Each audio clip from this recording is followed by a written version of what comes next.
बिस्मिल्लाहिर्रहमानिर्रहीम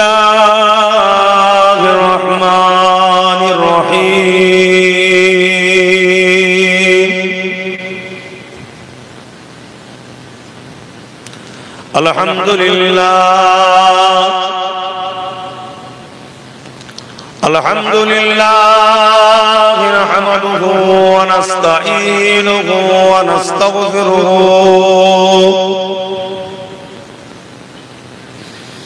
व नु'मिनु बिही व नतवक्कलु अलैहि व नऊज़ु बिल्लाहि मिन शुरूरि अनफुसिना व मिन सय्यिआति अअमालिना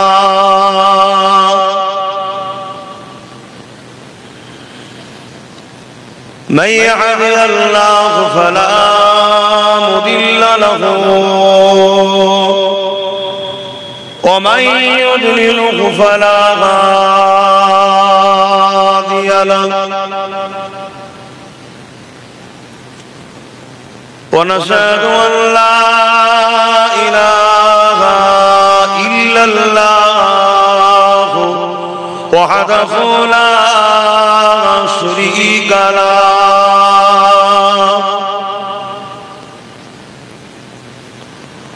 व नशहदु अन्ना सय्यदना व हबीबना व मौलाना मुहम्मदन अब्दुहु व रसूलुहु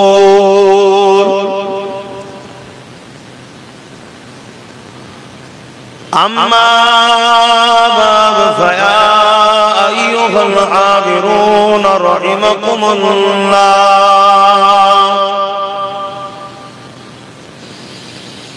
क़ाल अल्लाहु तआला फ़ी कलामिल मजीद वल फ़ुरक़ानिल हमीद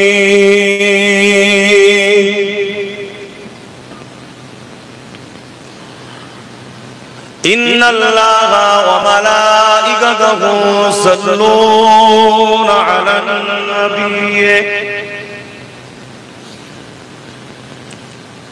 या अय्युहल्लज़ीना आमनू सल्लू अलैहि व सल्लिमू तस्लीमा अल्लाहुम्मा सल्ली अला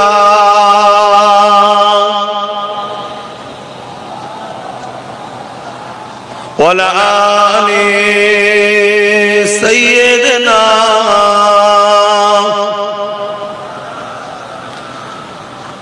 अरे उच्च आवाज़े अल्लाहुम्मा सल्ली अला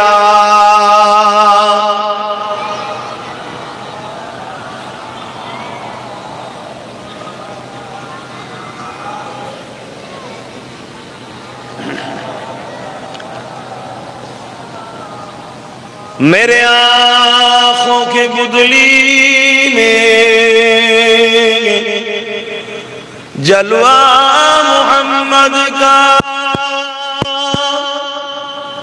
मेरे दिल के आईने में नक्शा है मोहम्मद का कोई जन्नत में जाएगा कोई दोज़ख में पहुंचे मदीने की तरफ दौड़े दीवाना मोहम्मद का अल्लाहुम्मा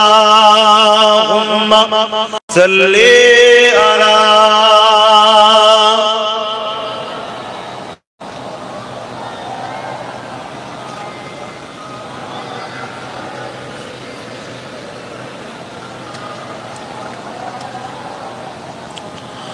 मददगार किसी रसूले खुदा हो उसे और हिम्मत का परवाह किया है। मदद को चले आएंगे कमली वाला डूबते डूबते ही संभल जाएगा। अल्लाहुम्मा सल्ले अला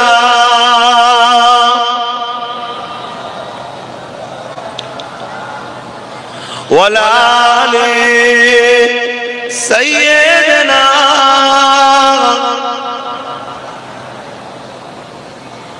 कलमे ला इलाहा इल्लल्लाह ला इलाहा जुर जुर ला इलाहा इल्लल्लाह ला इलाहा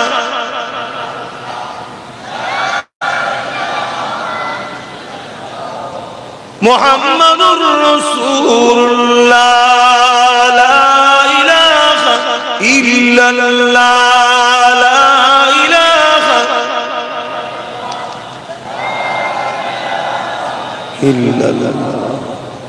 मुहम्मदुर रसूलुल्लाह हस्बी रब्बी जल्लल्लाह मा फी क़ल्बी खैरुल्लाह नूर मुहम्मद सल्लल्लाह हक़ ला इलाहा इल्लल्लाह ला इलाहा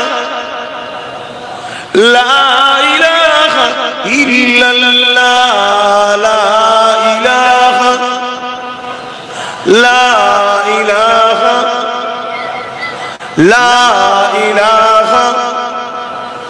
ला इलाहा इल्लल्लाह ला इलाहा इल्लल्लाह ला इलाहा ला इलाहा इल्लल्लाह मुहम्मदुर रसूलुल्लाह सल्ले अला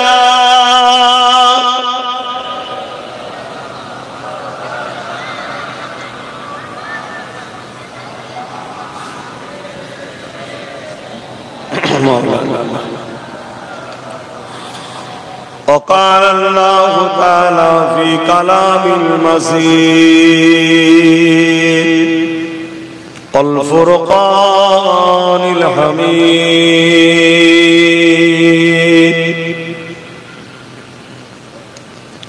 وما خلقت الجن والإنس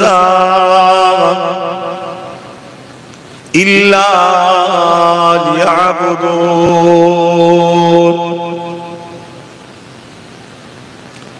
وقال الله تعالى في كلام المسيح والفرقان الحميد كنت خير أمة أخرجت للناس تأمرون بالمعروف وتنهون عن المنكر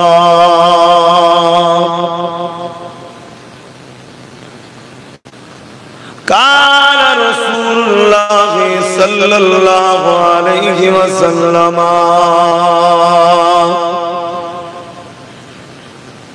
من أحب سنتي فقد أحبني ومن أحبني كان معي في الجنة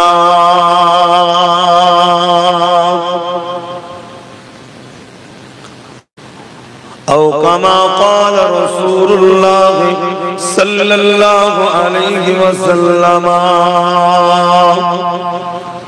من أحب لله وأبغض لله وأعطى لله ومنع لله فقد استكمل الإيمان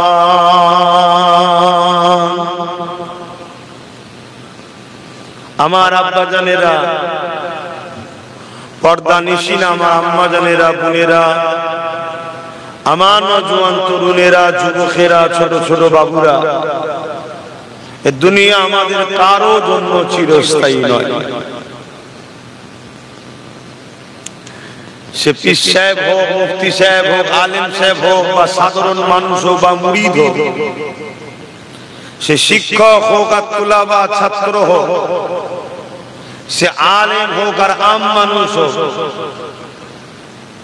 সে গরিব হোক আর ধনী হোক, সে রাজা হোক আর মহারাজা হোক, মৃত্যুর স্বাদ সবাইকে চাকতে হবে।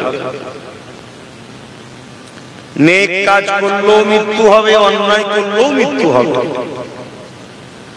ভালোর পক্ষে থাকলেও মৃত্যু হবে, অন্যায়ের পক্ষে থাকলেও মৃত্যু হবে। এই দুনিয়াটা হলো একটা পরীক্ষার জায়গা। কিছুদিনের মেহমান আমরা, আজ আছি কাল নাই, কখন যে কে চলে যাবে কোনো গ্যারান্টি নেই। আসার যদিও বা আনুমানিক একটা ডেট দেয়া যায়, কিন্তু যাবার কোনো ডেট নাই। দাদু রয়ে গেছে, দাদি রয়ে গেছে, নাতি পুতা চলে গেছে। অতএব আজ আমি আছি, কাল চলে যাবো, আপনারা আছেন, একদিন চলে যাবেন। আমাদের স্রষ্টা, আমাদের সৃষ্টিকর্তা একজন, তিনি কে? আমি সবাইকে জিজ্ঞেস করেছি, যার যার স্রষ্টা শাহাদাত আগুন তুলে বলুন, তিনি হলেন আল্লাহ। লম্বা করে হাত তুলে বলুন আল্লাহ, আরো জোরে বলুন আল্লাহ। তবে মনে রাখবেন, এই দুনিয়ায় যারা কষ্ট পায়, আল্লাহ তাদেরকে আখিরাতে শান্তি দেবে। আল্লাহ জাত পাকের কসম করে বলেছে, আমি যাদেরকে দুনিয়ায় শান্তি দেবো, আখিরাতে দেব না। আর দুনিয়ায় যাদেরকে আমি কষ্ট দিয়ে পরীক্ষা নেবো, সবর করবে, ধরবে, আমার রাস্তায় থাকবে, হাজারো মুসিবত বালা আসার পরও যে আল্লাহ পরীক্ষা নিচ্ছে, আমি কিছুদিন পরে ওকে তুলে নেব, পরীক্ষা শেষ হয়ে যাবে, চির শান্তির আমার মেহমান খানা জান্নাতে ওকে থাকতে দেবো, চিরস্থায়ী। জোরে বলুন সুবহানাল্লাহ। এটাই তো আমাদের ঈমান। ঈমান আমাদের তো এটা। আমরা বিন দেখে ঈমান এনেছি।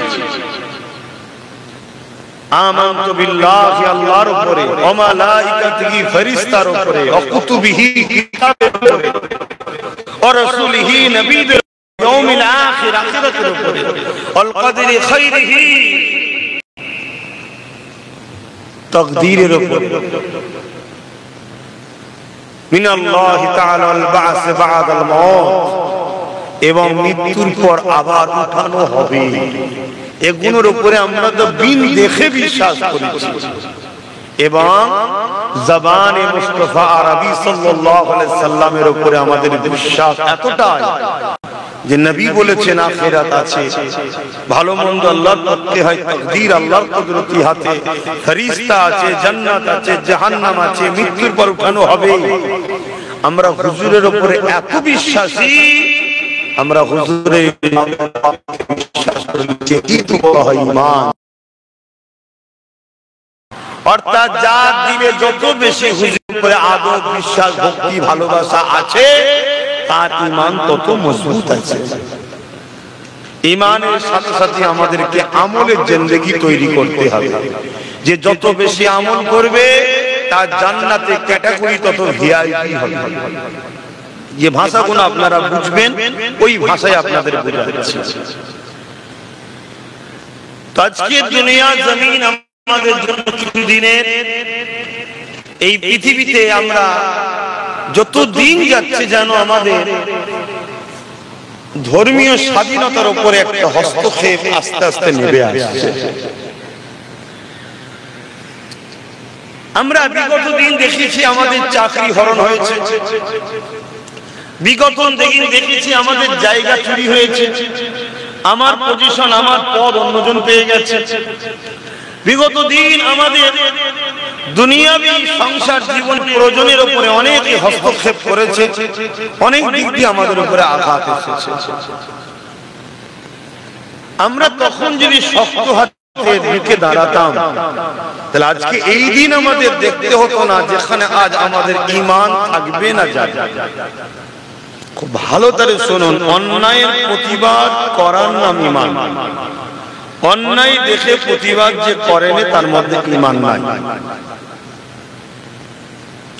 এবার যখন ইসলামের মূল বিষয়ের উপরে আঘাত আসে, তখন এই প্রতিবাদের চরম সীমা যুদ্ধ সংগ্রাম পর্যন্ত হয়ে যেতে পারে। যদি এই জায়গায় আমরা যারা পরিমাণ অবহেলিত হই, তাহলে কিন্তু আমাদের ঈমান চলে যাবে।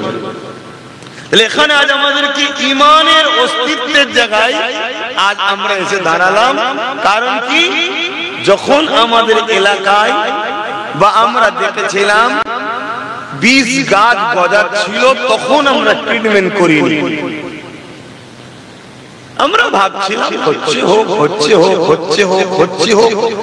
লাস্টে এত গজান গজিয়ে গেছে, দেখবেন সচরাচর রাস্তার ধারে একটা গাছ গজাচ্ছে যাতে নিঃশ্বাস নিতে অসুবিধে হয়।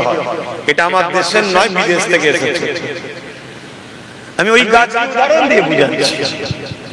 তাহলে পাপ প্রথমে আমি অনেক আগে বলেছিলাম, আপনারা শুনেছেন, প্রথম ফুসকুড়ি হয়। আপনারা ভাবছেন ফুসকুড়ি তো চুলকাচ্ছে, বেশ আরাম লাগছে। কি একটু চুলকে চুলকে অনেকের দেখবেন ছিঁড়েও যায়, ধুলোবালি পড়লো, ওটা আস্তে এলাকা বড়লি একটা ফুড়া টাইপের হলো। গরম পানি দিয়ে বা টিপে ওই ভেতরের নোংরা গুলো বার করছেন, ভাবছেন খুব ভালো লাগছে, কিন্তু ওটা একদিন ক্যান্সারে পরিণত হয়। এ কথা আমি আগে বলেছি না বলি? কিছু কিছু কথা আছে আমার ইসলামও বলেছে তুমি বেশি খুলে বলতে যাও না। সবই বোঝে, এর বেলায় বোঝে না কেন? তাই আমি যতটা পেরেছিলাম বুঝিয়েছিলাম। কিন্তু আজকে ক্যান্সারের প্রথম ধাপে কিন্তু আমরা পা দিতে চলেছি, এখনো পা দিইনি। কিন্তু এখনো ট্রিটমেন্ট যদি ঠিকভাবে হয়, আমার ঈমান সেই মহান আল্লাহর উপরে, যিনি কোন দ্বারা তৈরি করেছে, ফায়াকুন হয়ে গেছে।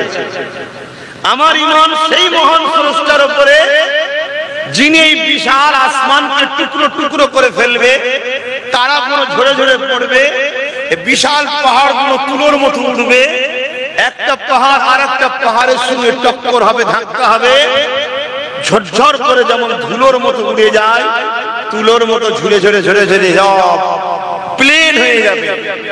আমার ঈমান সেই আল্লাহর উপরে, যিনি বাপের শরীরে সামান্য সামান্য নাপাক পানি থেকে মায়ের রেহেমে দিয়ে এই পৃথিবীতে আজকের দিনেও কয়েক লক্ষ বাচ্চা দুনিয়ায় পাঠিয়েছে।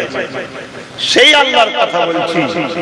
যদি আমরা এখনো ট্রিটমেন্ট ঠিকভাবে করতে শুরু করি, এখান থেকে পুরো রিকভার হয়ে সুস্থ শরীর আল্লাহ ফেরত দিতে পারেন। বলুন ইনশাআল্লাহ। আমার আলোচনা বুঝছেন তো? কি গো, বুঝছেন তো? কিন্তু দুর্ভাগ্যের বিষয়, সবই বুঝি, সবই হয়, সবই কিছু ভাবি, কিন্তু দুঃখের বিষয়, মুসলিম লেবাসে, মুসলিম সুরাতে, মুসলিম সমাজের মধ্যে গাদ্দার হয়ে গেছে। কথাটা কি খুব কষ্ট দিল? একটু হ্যাঁ কি না বল, খুব কষ্ট দিল কথাটা। এই জন্য আজ আমাদের চলার পথ চেষ্টা করলেও বড় বাধার সম্মুখীন হতে হচ্ছে। কেন? আমাদের ঘরে ঘরে গাদ্দার, যে গাদ্দার গুলো কবেই ইসলাম থেকে বেরিয়ে গিয়ে ইসলামের দুশমনদের খাতায় নাম লিখিয়ে দিয়েছে, কিন্তু ইসলামের দুশমনরা তাদের ঘরে আমাদের ঘরে উটা থেকে নত করে রাখার জন্য বলেছে তুই পোকা ঘোষণা মুসলিম হয়ে থাক। এই গাদ্দার চতুর্দিকে আমাদেরকে ঘিরে আছে। আজকে এই গাদ্দারদের জন্য আজ আমাদের বড় চলার সম্মুখীন হচ্ছে, প্রশ্ন দাঁড়িয়ে যাচ্ছে এই গাদ্দার চিনবেন কি করে? এরপরেও কি এখান থেকে রেহাই হওয়ার রাস্তা নাই? হ্যাঁ, রাস্তা আছে, একদিন রেহাই তো হবে।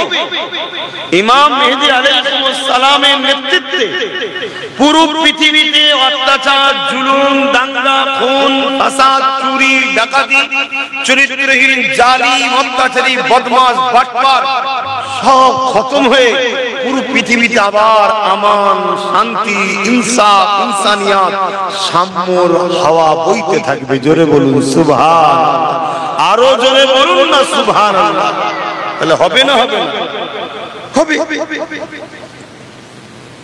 এ থেকে বাঁচার বিষয় আজকের এই মাহফিলে আমার ক্ষুদ্র জ্ঞানে যতটুকু আল্লাহ দিয়েছে তা থেকে একটা বিষয় আমি আপনাদের বলবো, যে বিষয়টা হলো হযরত ইমাম গাজ্জালী হুজুরের একটা কওল, যখন তোমাদের উপরে কোনো বালা, মুসিবত, বিপদ কালো মেঘের মতো ছায়া করে আসবে, মনে রেখে দিও, তখন তোমরা মনে করবে যে আমাদের হুজুরের সঙ্গে মহব্বত, ভালোবাসা, সম্পর্ক কমেছে, তাই বিপদ আসছে। যে যান নিজের মধ্যে এবারে দেখুন, আমাদের মধ্যে হুজুরের মহব্বত, ভালোবাসা কমেছে না কমে না দেখুন। ইমাম গাজ্জালী হুজুর এমন এক ব্যক্তি যিনার কথার মধ্যে দম আছে, তাই তিনাকে তিনার অনুসারীরা জিজ্ঞেস করেছেন, হুজুর এ থেকে মহব্বত বাড়াবার উপায় কি? ইমাম গাজ্জালী হুজুর দুটো রাস্তা বলেছে। একটা হলো নবীর উপরে দরুদ বেশি বেশি করে পড়ো, এতে নবীর মহব্বত বাড়বে, বালা মুসিবত থেকে আল্লাহ তোমাদেরকে উদ্ধার করবে। জোরে বলুন সুবহানাল্লাহ, আরো জোরে বলবেন না সুবহানাল্লাহ। কিন্তু দুর্ভাগ্য, আমরা বলুন দরুদ শরীফ পড়ি কি? এই যুবক ভাইরা পড়ো কি? আজকে একটা মাহানাতে পড়ছো তাও আওয়াজ করছো, এর কারণ কি? মহব্বত কমেছে, ঘাটতি হচ্ছে। আর এই মহব্বত কি একদিনে কমেছে? 100 বছরের একটা পরিকল্পনা পৃথিবী জুড়ে চলে আসছে। নিশ্চয়ই আপনারা নাম শুনেছেন সুলতান আব্দুল হামিদ রাহমাহুল্লাহ, নাম শুনেছেন? যিনি রাজ ক্ষমতা চালাবার পরও প্রতিদিন রাত্রিরে 400 বার বা 500 বার করে দরুদ পড়ে ঘুমোতেন। আমার নবীর বড় আশিক ছিল। জোরে বলুন সুবহানাল্লাহ। ফ্রান্স একবার আমার নবীর নিয়ে একটা কার্টুনের মঞ্চ তৈরি করতে চেয়েছিল, যে নবীকে নিয়ে একটা নাটক হবে, ড্রামা হবে। সুলতান আব্দুল হামিদের সাহেবের কাছে যখন খবর আসে, সুলতান আব্দুল হামিদ ফ্রান্সের সফিরকে, ফ্রান্সের ওই যে গভর্নর তাকে ডাক দিয়েছে, এসে ডেকেছে, ডেকে বলেছে খবর পাঠাও, যদি এই ড্রামা, এই নাটক বন্ধ না হয়, চালু তখন হয়নি, দেখানো হবে, শো ফুল রেডি, ইমিডিয়েটলি যদি বন্ধ না করা হয় তাহলে ফ্রান্স হুকুমতকে তৈরি হতে বলো, এক্ষুনি আমার সঙ্গে লড়াই করতে হবে। আজকে এরকম শাহিনশাহ, এরকম লিডার, এরকম বাদশা আমাদের আছে। কথা বল, আমাদের বড় দুর্ভাগ্য, আমাদের বড় দুর্ভাগ্য। আমরা সূরাতে সকলে দেখি মুসলমান নেতা, মুসলমান লিডার, মুসলমান এমএলএ, মুসলমান এমপি, মুসলমান বাদশা, কিন্তু তার ভেতরটা তো সব বিক্রি হয়ে গেছে। তাই আজ আমাদের উপরে মুসিবত। এতে কি উদ্ধার আছে বাবা? ঘাবড়াবার কিছু নেই। আমি 100% সিওর দিয়ে বলে যাচ্ছি, মন খারাপ করবেন না, ঘাবড়াবেন না। শুধু লোকাল রোড ছেড়ে দিয়ে মেন রোডে উঠুন, অ্যাক্সিডেন্ট বন্ধ হয়ে যাবে। আপনি তো ঢুকে গেছেন নো এন্ট্রিতে, উল্টো সাইড দিয়ে অনেক রাস্তা, উল্টো সাইড দিয়ে গাড়ি আসছে, আপনি সেদিকে ঢুকে গেছেন, অ্যাক্সিডেন্ট তো হবে। আপনি আপনার রোডে উঠে আসুন, আপনি আপনার রাস্তা ছেড়ে দিয়ে আপনি সারাবিদের রাস্তা, জালিমদের রাস্তা, অত্যাচারীদের রাস্তা, খুনের রাস্তা, দাঙ্গাবাজদের রাস্তা, ইবলিস শয়তানের রাস্তার পথিক হয়েছেন, আপনাকে তো বিপদের সম্মুখীন হতেই হবে। আপনি উঠে চলে আসুন, সিদ্দিক আকবর যে রাস্তায় গেছে, ফারুক আজম যে রাস্তায় গেছে, উসমান গনি যে রাস্তায় গেছে, মৌলা আলী যে রাস্তায় গেছে, সালাউদ্দিন আইবি যে রাস্তায় গেছে, সুলতান আব্দুল হামিদ যে রাস্তায় গেছে, আরে আমার গরিবের নওয়াজ চিশতি মঈনুদ্দিন সুলতান হিন্দ বেতাজ বাদশাহ, তিনি যে রাস্তায় গেছে, রাস্তায় উঠে আসুন। আপনাকে আর কেউ পিছনের ব্যাকলাইট দেখতে পাবেন, আল্লাহ আপনাকে এত দূর নিয়ে চলে যাবে। জোরে বলুন সুবহানাল্লাহ। আমি কিন্তু বুঝাতে চাইছি, আপনারা ধরে লিখছেন, বুঝতে পারছেন তো নাকি? হ্যাঁ, বুঝে লিখতে হবে।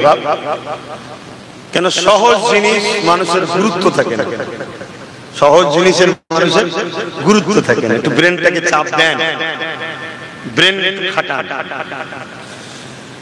তো সুলতান আব্দুল হামিদের এই মেসেজ শুনে ফ্রান্সের বাদশাহ তৎকালীন সময় থরথর করে কাঁপছে, নাটক ড্রামাকে বন্ধ করে দিয়েছে, সঙ্গে সঙ্গে বন্ধ করে দিয়েছে। শুনছেন কি বলছি? কিসের পাওয়ার?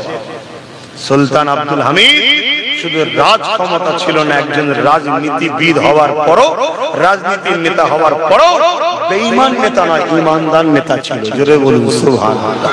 হ্যাঁ, আমাদের কিসমতে যত জুটেছে সব কটা বেঈমান। এই কথা শুনছেন না শুনেন? আমার কথা অসুবিধা হচ্ছে আপনাদের?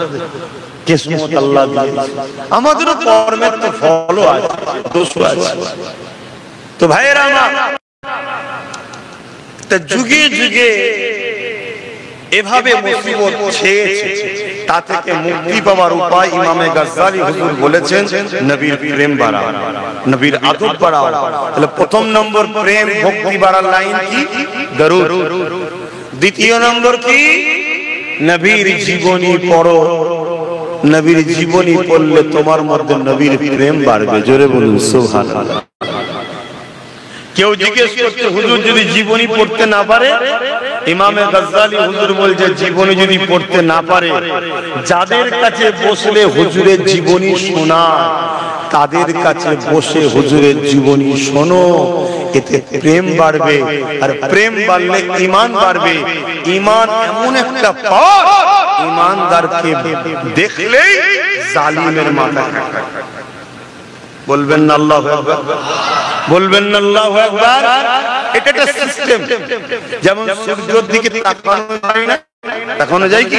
কেন? ওটা তেজ আছে, ওর থেকে লক্ষ কোটি গুণ ঈমানের পাওয়ার। জোরে বলুন সুবহানাল্লাহ।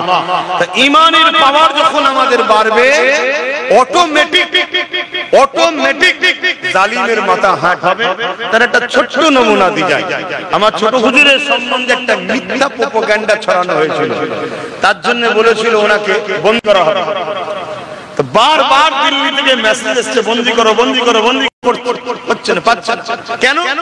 যে সামনে যায়, যে সামনে যায় তারই মাথা হ্যাট হয়ে যায়। লাস্টে পুরো ফোর্স ওখান থেকে এসেছে, যে কে রে বাবা, কি এমন ভিআইপি ব্যাপার। লাস্টে পুরো ঘিরে ফেলেছে। যখন ছোট হুজুরের কাছে খবর গেছে, ছোট দাদাজান হুজুর বলছে, বাবারা চলো বাইরে যেতে হবে। আর আমার দাদি জানতে বলছে, কই কি আছে খাইয়ে দাও, কতদিন এখন জেলের হাওয়া খেতে হয় কে জানে, চলো খেয়ে নিয়ে। যখন হুজুর বেরিয়েছে, শোনো, যারা ধরতে এসেছিল তারা সব হুজুরকে দেখে দাঁড়াচ্ছে। জোরে বলুন সুবহানাল্লাহ। আরো জোরে বলবেন না? এটা কিসের পাওয়ার? ঈমান, ঈমানের পাওয়ার। তখন তারাই বলছে যে আমাদের ভুল মেসেজ গেছে, আমরা একটা আপনাকে লেটার দিয়ে দিচ্ছি, কোন জায়গায় অসুবিধা হবে না, এটা দেখালেই হবে। ছোট হুজুর বলেছিলেন, শোনো বাবা, আমাকে আমার আল্লাহ একটা লিখিত দিয়েছে, আমি নূর নবীর উম্মত, এটাই আমার সবচেয়ে বড় লিটার। জোরে বলুন সুবহানাল্লাহ। আমার কিছু লাগবে না, নবীকে দিলে রাখো। নবী দিলে থাকলে লাভ আছে না নাই? হ্যাঁ, নবীর জীবনী পড়ো। এখন তো জীবনীর আলোচনাই বন্ধ হয়ে গেছে। বড় প্ল্যান মাফিক আমাদের দিল থেকে নবীকে বার করা হয়েছে, আজ থেকে নয়। 100 বছর কম বেশি ধরে চেষ্টা চলছে, রিসার্চ করে দেখেছে যেদেরকে হারানো যায় না কোনো ভাবে। কেন? যেদের মধ্যে হুজুরের প্রেম আছে, প্রেম হলো ঈমান, ঈমানের কাছে পারা যায় না। তাই তারা কোটি কোটি বিলিয়ন ডলার খরচ করে আমাদের সমাজে বক্তা, আলেম, উলামা, মাদ্রাসা, মসজিদের নামে তৈরি করে সেখান থেকে আমার হুজুরের প্রেম আমাদের দিল থেকে বার করা হচ্ছে। ঘন্টার পর ঘন্টা ওয়াজ হয়, নবীর আলোচনা নেই। মাসকে মাস জলসা হয়, নবীর আলোচনা নেই। বছরকে বছর জলসা হয়, নবীর আলোচনা নেই। আপনার মসজিদ, আমার মসজিদের জুম্মায় হাজারো খুতবা হচ্ছে, হাজারো আলেম উলামা আলোচনা করছে, নবীর আলোচনা নেই। আরে উম্মতকে নবী চিনাও, উম্মতকে নবী দাও। যেমন শরীরকে সুস্থ থাকতে গেলে হাজারো খাদ্য আছে, ভিটামিন আছে, মিনারেল আছে, ক্যালসিয়াম আছে, ইত্যাদি ইত্যাদি। ঈমানকে মজবুত করতে গেলে নবী মুহাম্মদ রাসূলের জীবন আদর্শ অর্থাৎ প্রেম ও আদব দরকার, তবেই তো ঈমান শক্তিশালী হবে। জোরে বলুন সুবহানাল্লাহ। আরো জোরে বলবেন না সুবহানাল্লাহ। হায় আমার নবীর উম্মত, আজকে আমরা নবী ভুলে গেলাম, নবী থেকে সরিয়ে দেওয়া হলো। তাই আজ আমাদেরকে যে যা খুশি করে নিচ্ছে। অথচ ওমর ফারুক একটা চিঠি দিয়েছে, একটা চিঠি লিখে পাঠিয়েছে রোম সম্রাটকে, যে যা মানুষের উপরে জুলুম হচ্ছে ওমর কি আসবে? শুধু চিঠিটা দেখেছে, উঠে দাঁড়িয়ে গেছে, থরথর করে কাঁপছে। সফিরকে চিঠি দিয়ে পাঠিয়েছে, যে বলো না আমি শুধরে গেলাম। বলুন সুবহানাল্লাহ। আর আজকে এত আমাদের ঘরে দিয়েই অত্যাচার করা হচ্ছে। এর কারণ হুজুর দিল থেকে সরে গেছে, অসুবিধা হচ্ছে। আহা, আসেন হুজুরকে চিনুন, হুজুরের জীবনী পড়ুন, হুজুরের জীবনী শুনুন, হুজুরকে মহব্বত করুন। অনেকে আবার বলে, আরে কোরআন হাদিস শোনাচ্ছ না কেন? এই আরেক গাদ্দার মুনাফিক। কোরআন হাদিস শোনাচ্ছ না কেন? এই আরেক গাদ্দার মুনাফিক। আরে নবীর জীবনীটাই তো কোরআন, জিন্দা কোরআন। জোরে বলুন সুবহানাল্লাহ। নবী পাক সাল্লাল্লাহু আলাইহি ওয়াসাল্লাম যা করেছে কোরআনের বাইরে করেছে না কোরআন অনুযায়ী করেছে? কথা বলে সবাই বলছেন না কেন? আমার নবী যা করেছে কোরআনের বাইরে করেছে না কোরআন অনুযায়ী করেছে? আমার নবীর জীবন আদর্শটাই তো কোরআনের প্র্যাকটিক্যাল, কোরআনের বাস্তব। কোরআন তো হুজুরের উপরে নাজিল হয়েছে। কোরআনে খুলে খুলে বর্ণনা নেই। ফজরে 2 রাকাত, ইশায় 4 রাকাত, জোহরে 4 রাকাত, আসরে 4 রাকাত আছে না? কি গো মাওলানা সাহেব, দেখাতে পারবেন? আমার তো পড়াতে দেখতে পাই। বলুন,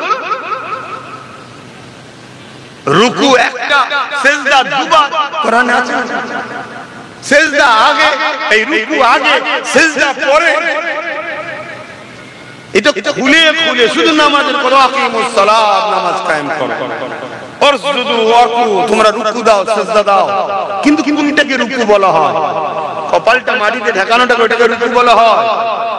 তুই কি করে জানলে না ওটা না এটা? আমার হুজুর সব খুলে খুলে খুলে খুলে আমাদের শেখাচ্ছে। জোরে বলুন সুবহানাল্লাহ। তাহলে কোরআন যদি জানতে চাও, আম্মা হযরত আয়েশা সিদ্দিকা রাদিয়াল্লাহু তাআলা আনহাকে জিজ্ঞাসা করা হয়েছিল, হে আম্মা জান, আমার রাসূলকে নিয়ে কিছু আমাদেরকে শোনান। সঙ্গে বলি আম্মা জান বলেছিলেন, তোমরা কি কোরআন দেখো না? আমার রাসূলুল্লাহ লাইফ স্টাইলটা হলো কোরআন। কানা খুলুকুল্লাহু কোরআন। মুসলমান ঘরের ছেলে মেয়েরা, তরুণেরা, আমার নবী পাকের হৃদয়ে রাখুন। যাদের দিলে রাসূল থাকবে তারা কত সম্মানিত হবে শুনুন। এই যুবকেরা, তরুণেরা, আজ নতুন নয়, আল্লাহর দিনের উপরে টার্গেট করা, মসজিদকে টার্গেট করা, মাদ্রাসাকে টার্গেট করা, এটা আজকে নতুন নয়। কেউ হালকা হালকা করে করছিল, তখন আমরা ট্রিটমেন্ট করিনি, তাই রোগটা এখন একটু বড় হয়ে গেছে। তবে মনে রাখবেন, যুগ যুগ ধরে সন্ত্রাসীরা হক নবীদের উপরে, ইসলামের মানবতা সভ্যতা ধর্মের উপরে আল্লাহর ঘরের উপরে মসজিদ মাদ্রাসা কোরআনের উপরে বারবার আঘাত দিয়েছে। এটা আমার রাসূল পাক সাল্লাল্লাহু আলাইহি ওয়াসাল্লাম দুনিয়ার জমিনে আসার আগের একটা ওয়াকিয়া আপনাদের শোনাই, শুনবেন না?